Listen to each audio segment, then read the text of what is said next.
Ini ya, kalau misalkan udah ada harga beras yang naik, pasti ada berita-berita kayak gini. Dipermainkan oleh tengkulak lah, atau ada salah di pasar lah, Mafia atau apa. lah. Mafia lah, Satgas akhirnya. Ini sebenarnya bukan hal baru.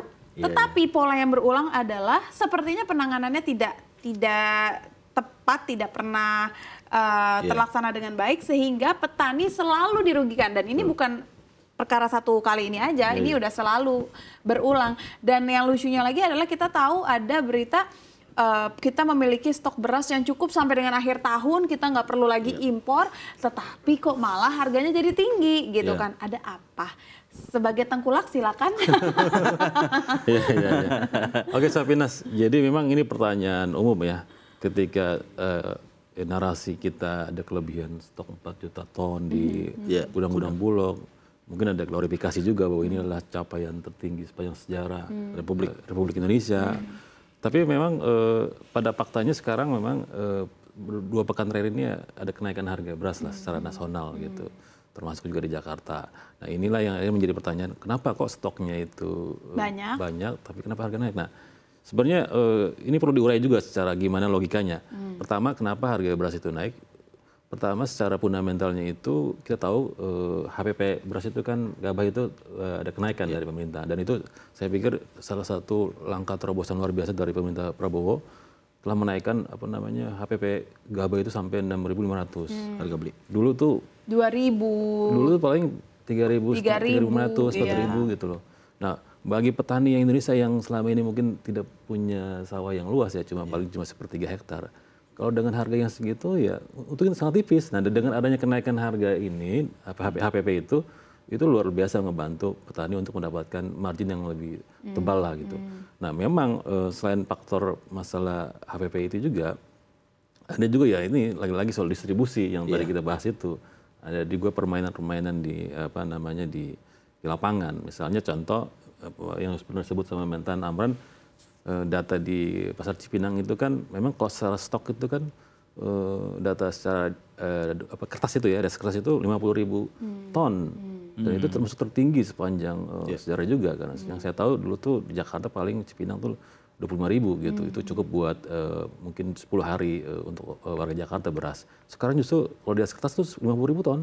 Itu cukup besar loh. Tapi lalu anehnya 11.000 ton itu tadi adalah? Nah itu yang sekarang lagi diinvestigasi oleh Satgas Pangan. Nah nanti kita lihat aja hasilnya seperti apa. Apakah betul ada permainan seperti yang disangkakan oleh Pak Mentan itu. Tapi intinya sekarang ini memang kenaikan harga beras itu ya konsekuensi logis lah dari gimana HPP itu naik, dan juga dan juga yang perlu diperhatikan lagi gimana pemerintah itu memastikan harga untuk petani itu tetap bagus, dan nanti konsumen juga harus paham juga bahwa ketika petani menikmati harga yang bagus ya konsumen ya harus juga berbagi juga gitu.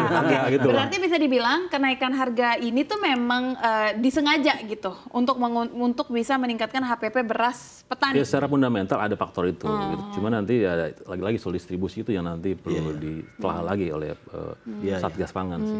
Tapi kalau kita ngomongin tengkulak ini ya, sampai kapan ya para petani itu harus menjual hasilnya ke para tengkulak gitu, dan gimana perannya pemerintah untuk melindungi para petani ini gitu loh. Ini kan bukan masalah baru, kayak dari saya kecil masalah ini udah ada. Karena memang dari sisi Bulog sendiri kan dia juga sebenarnya dia punya gudang ya Pak di beberapa kabupaten gitu, di kota, terutama di sentra-sentra produksi lah. Tapi tangan mereka ini kan juga nggak nyampe sampai semua gitu kan, walaupun sekarang perintahnya setahu saya Bulog itu diminta turun gitu kan untuk menyerap produksi petani, walaupun kadang-kadang kalau saya ingat dari Badan Pangan sempat menunjukkan juga bahwa ya gabahnya ini juga kadang-kadang masih hijau lah, masih ya kadang-kadang kadar airnya juga tapi kan karena perintah presiden pokoknya mau nggak mau tahu harus 6,5, udah harus beli gitu kan, jadi ya udah akhirnya dibeli gitu. Tapi di situ sebenarnya petani sudah happy ya, kalau kita lihat di beberapa ini juga kayak udah cerita-cerita petani happy ini udah banyak lah. Apalagi Pak Suendra, Kang Suendra sendiri kan di desa juga pasti dapat cerita itulah. Tapi persoalannya kemudian ketika mau nyampe ke konsumen nih, ini bukan bicara di Jakarta aja. Kalau pasar induk Cipinang itu kan sentra ya Pak, itu kan standar ya, semacam apa ya istilahnya, barometer lah. Semua presiden kayaknya pasti pernah ke situ gitu kan untuk ngecek harga gitu. Tapi kalau untuk ke konsumen kan ini juga harus dijaga keseimbangan. Nah, kenapa isu tengkulak ini diangkat? Menurut saya karena mungkin Mentan juga melihat bahwa ini yang gimana ya, dia udah bekerja keras di ujung gitu ya. Tapi di sisi lain, di sisi ini tengkulak ini kan bukan kewenangan Kementan juga. Ini kewenangan udah campuran ini. Masalah logistik ini kan, masalah keamanan juga, masalah hukum juga mungkin di situ. Jadi sulit juga ya Satgas Pangannya mungkin yang harus disorot sih. Oke, Satgas Pangan ini Satgas Pangan bukan baru. Iya. Dan juga bukan hanya menangani beras. Betul. Tetapi ternyata tengkulak-tengkulak ini belum bisa dihilangkan gitu. Iya. Dan tengkulak ini bisa membeli dengan harga yang lebih tinggi, lebih rendah daripada harga pasar. Apa yang salah dari Satgas kita nih? Ya, jadi terkait dengan masalah beras ya. Selama ini kan stok pemerintah itu di Bulog itu kan rumusnya itu kan kurang lebih 9% dari stok beras secara keseluruhan. Dan beras itu bukan hanya dipegang sama Bulog, ada yang dipegang sama petani masih menyimpan, ada yang juga dipegang sama pedagang, ada yang masih juga sama penggilingan. Jadi sebenarnya beras pemerintah itu hanya menyimpan sekitar 9% dari total seluruh stok.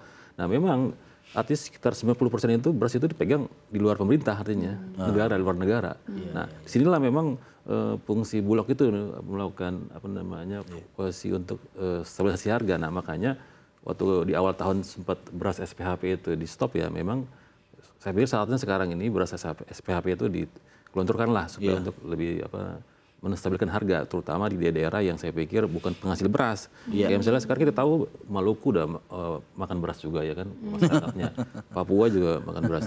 Artinya sedangkan mereka juga tidak banyak menghasilkan beras juga mungkin. Iya, betul. Nah, saya pikir beras-beras SPHP itu bisa digelontorkan. Beras subsidi itu ya? Ya, yang harganya sesuai dengan ini pemerintah gitu. Nah, itu bisa digelontorkan ke daerah yang selama ini memang tidak menghasilkan banyak beras gitu. Itu juga saya pikir akan membantu harga beras lebih stabil sih.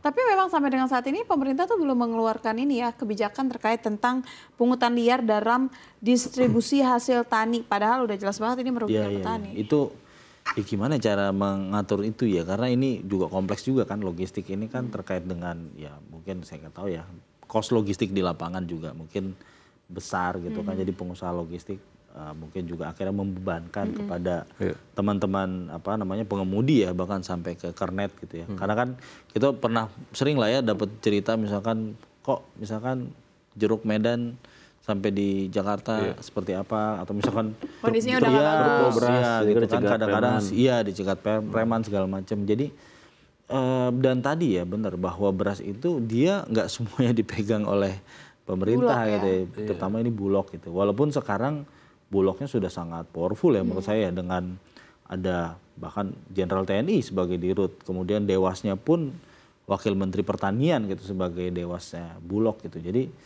ya cuman di beberapa undang-undang ini kan, di undang-undang pangan juga kayaknya harus ada revisi ya Pak, untuk memperkuat lagi kewenangan Bulog. Walaupun orang bilang, wah ini nanti akan balik ke zaman Orde Baru gitu, seperti zaman-zaman yang dulu gitu. Tapi kalau melihat tren ke depan dengan situasi cuaca yang gak jelas ya, hari ini aja begitu kan, contoh ya, kita pagi panas, sore tiba-tiba hujan gede banget ya. Dan saya nggak tahu teknologi bibitnya ini seperti apa gitu loh, untuk menanam itu apakah misalkan bisa panen 4 kali atau 5 kali.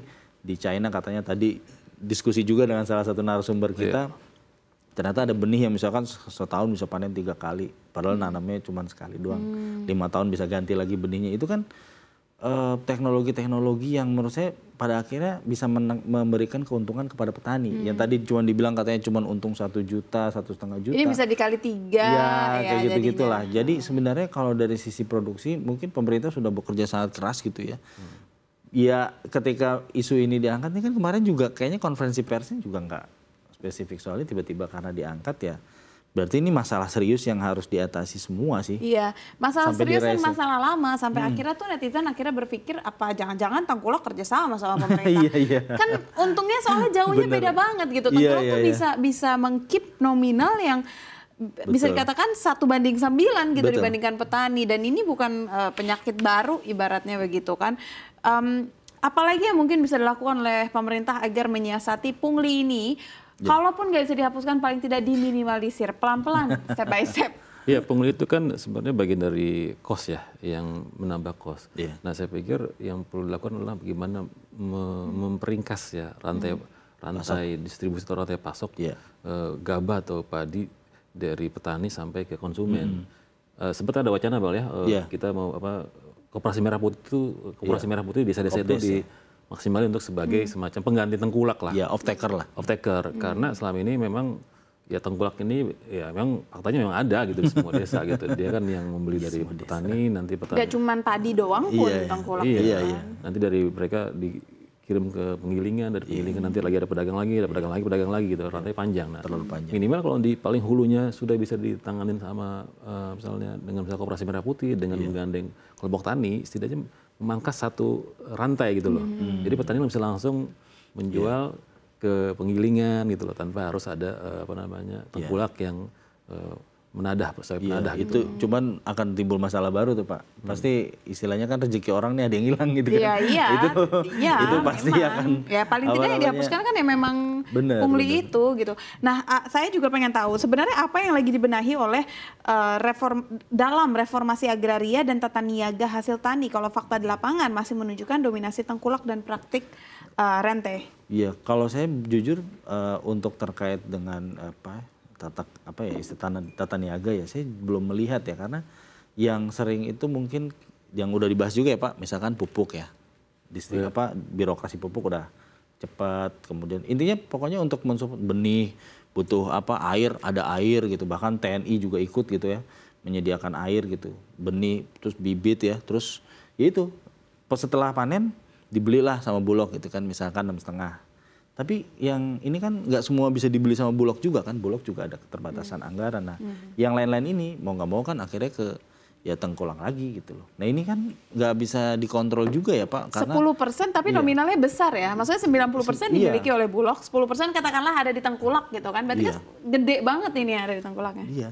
Jadi justru kalau kebalikannya, justru Bulog tuh hanya menguasai sekitar 10%. Oh, 10%. Iya, negara tuh hanya menguasai. Iya, dan Bulog juga ada keterbatasan tadi ya, keterbatasan dana, kebetulan juga ya karena kan Bulog juga ditambahin tugas kan, bukan cuma beras gitu kan, beberapa komoditi kan dia juga harus simpan.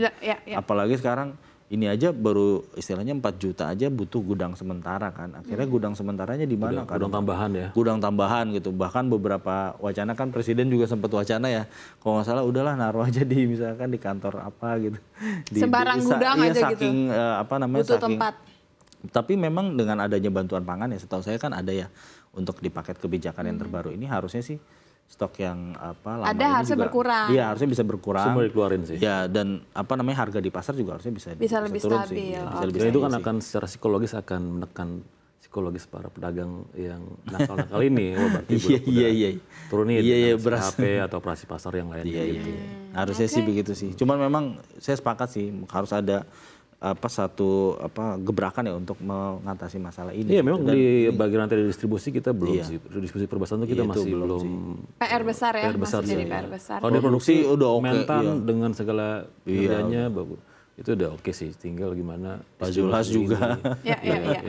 Oke.